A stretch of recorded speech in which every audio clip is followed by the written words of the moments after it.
ایک mobile phone کی وجہ سے تم عبادتوں کو کنسنٹریٹ نہیں کر پا رہے. ایک موبائل فون کی وجہ سے تم نے 1000 لوگوں کو پہچانا, 1000 لوگوں کو دیکھا, لیکن دوسری جانب ایک اکیلا رب تجھ سے روزانہ اگنور ہوا. اس موبائل کی وجہ سے تیرا کیریئر خراب, اس موبائل کی وجہ سے تیری آخرت خراب, اس موبائل کی وجہ سے تیرا اور اللہ کا تعلق خراب, اور سٹل تو اسے دل سے لگائے بیٹھا ہے, سٹل تو اس کا غلط استعمال کر رہا ہے. تو یاد رکھ, پھر ایک دن ایسے ہی ہاتھ میں موبائل پکڑا ہوگا, کسی کا ناچ گانا دیکھ رہا ہوگا, کسی کو کمنٹ کر رہے ہوگے, کسی کے جوک پہ ہنس رہے ہوگے, اور اوپر آسمان کے دروازے تیرے لیے کھل چکے ہوں گے.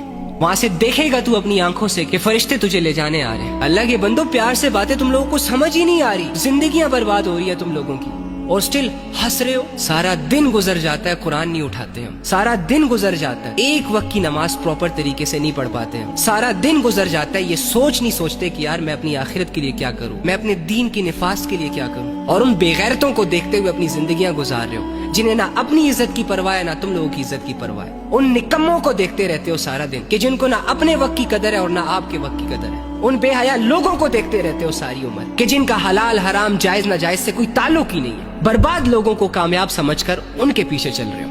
بہت اٹریکٹیو لگتے ہیں تم لوگوں کو یہ لوگ. خدا کے بندو, اپنے آپ کو بچاؤ, اپنی نسلوں کو بچاؤ, اپنی آخرت کو بچاؤ. ایک دفعہ مر گئے نا تو یہ سارے مزے, یہ نفس اور ہوس کے سارے تماشے اور یہ ساری انجوائمنٹ آپ کو بہت پھیکی پھیکی لگیں گی.